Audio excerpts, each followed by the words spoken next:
Wah, laman web ni menarik betul. Ada macam-macam resepi menarik lah. Buat aku lapar je. Mi kari kepala ikan daging salai. Wow, sedapnya. Siapa tu? Mat ke tu?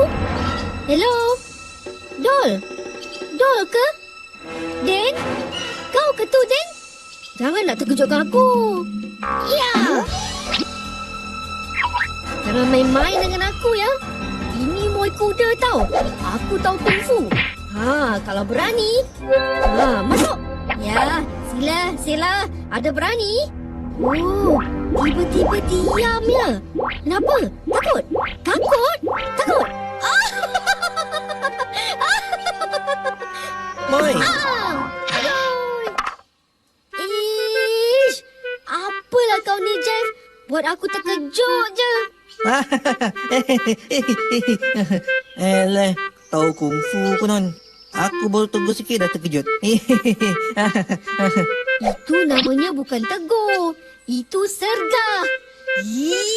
Aku ketuk dengan kayu ni baru tahu. Alah, bawa bertenang, Moi.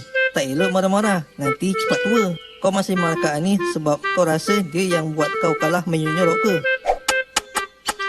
Oh, Moi. La. Kenapa kau marah-marah? Nanti muka kau cepat. Diam! Kita buat ujian. Tengok siapa yang penipu.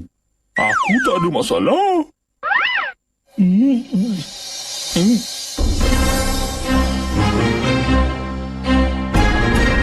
Dah. Itulah Mat. Din, kan Dol dah hilang. Lah, Dol dah merajuk. Sekarang kita kena cari Dul. Mana agaknya Dol ni? Aku tahu kau siapa. Tolong. Mana? Hei Lord, tak payahlah bawa kena perotan tu. Lawan tuan nampak? Susahlah macam ni. Tak ada beza pun. Aku ada cadangan. Apa je? Apa pula ni?